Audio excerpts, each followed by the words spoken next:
Comment créer une entreprise à succès en 2024? Quelles sont les étapes qu'il faut nécessairement prendre en compte? Comment faire face à la concurrence? Comment arriver à se créer, à se faire une place sur le marché mondial, ce marché qui est devenu très concurrentiel. J'ai des idées comment le mettre en place et comment je peux de la chambre de ma maison prendre mon stylo, prendre mon cahier, écrire mes idées d'entreprise, le mettre en place et commencer à y générer de l'argent. Si celles-là sont des questions que vous vous posez, eh bien, je vous dis bienvenue sur cette nouvelle vidéo parce que nous allons parler exactement de ça, toutes les étapes, toute la procédure à suivre pour arriver à créer une entreprise qui peut commencer à générer de revenus et vous procurer votre indépendance financière. Let's go.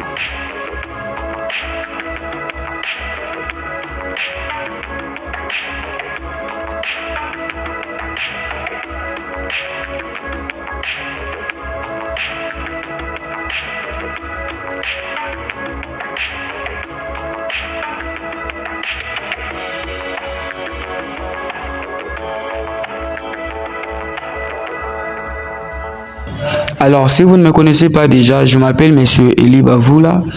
Je suis entrepreneur, je suis dans l'entrepreneuriat depuis 4 ans déjà. Et donc 4 ans, depuis que j'ai obtenu mon diplôme de licence, que je suis dans le monde du business, je vais te partager toutes les stratégies, toutes les étapes que tu dois connaître, que tu dois maîtriser et que tu dois appliquer par cœur pour que tu arrives à créer en 2024 une entreprise à succès. Alors, je vais te conseiller de prendre ton papier, de prendre ton stylo, de commencer à noter déjà parce que, c'est parti. La première des choses que tu dois faire lorsque tu crées ou que tu veux créer ton entreprise à toi, c'est de commencer par déterminer le nom, voire même la nature du produit que tu comptes mettre sur le marché. C'est simple.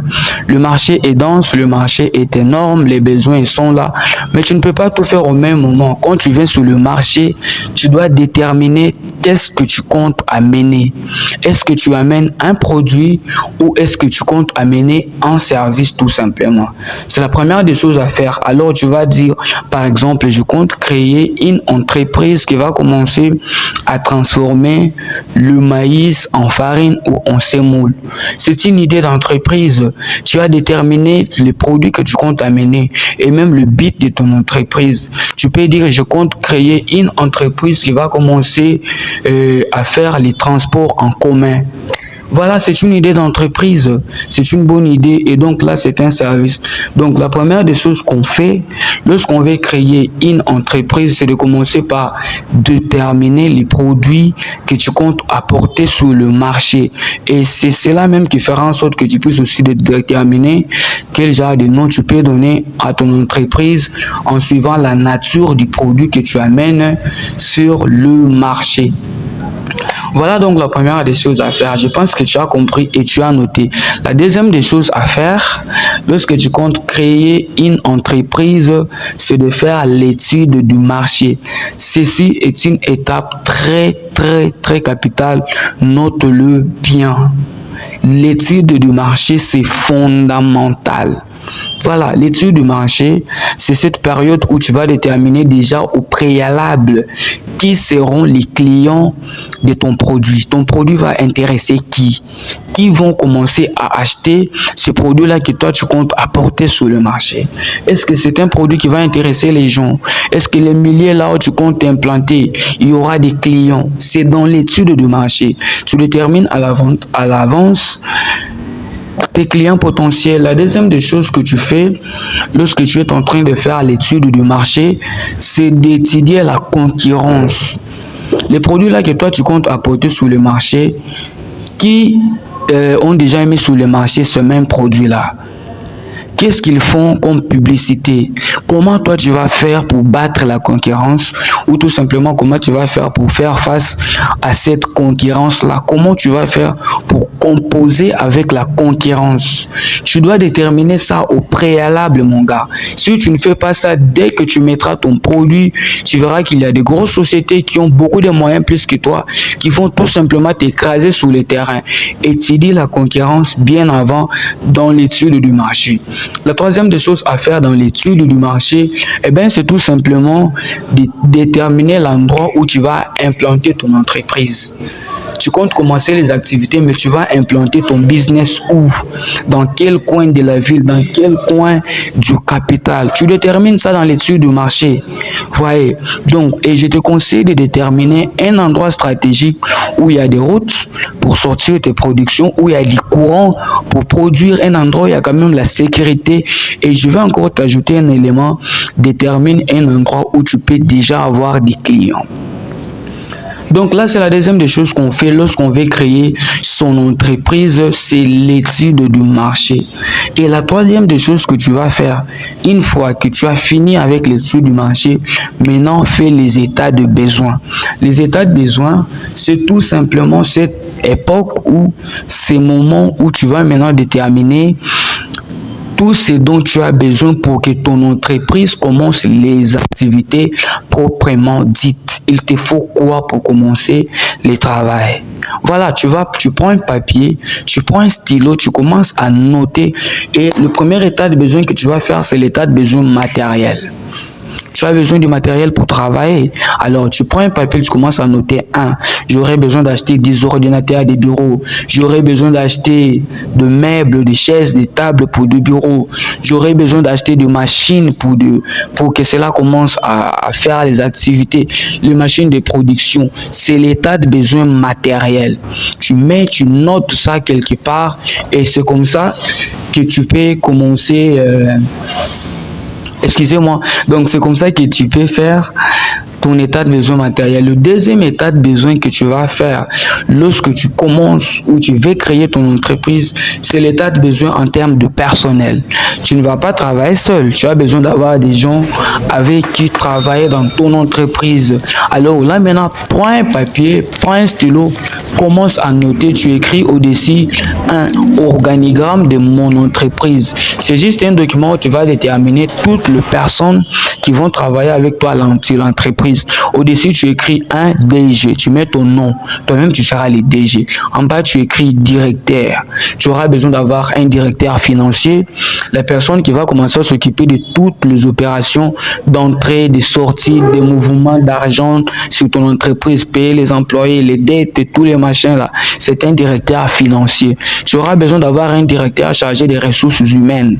Celui qui va s'occuper des recrutements, formation agent, licenciement, toutes ces tralala, c'est un directeur des ressources humaines qui va s'occuper de ça. Tu auras besoin d'avoir un directeur technique pour aller à l'usine, surveiller le travail de production, contrôler les employés, toutes ces histoires-là de production.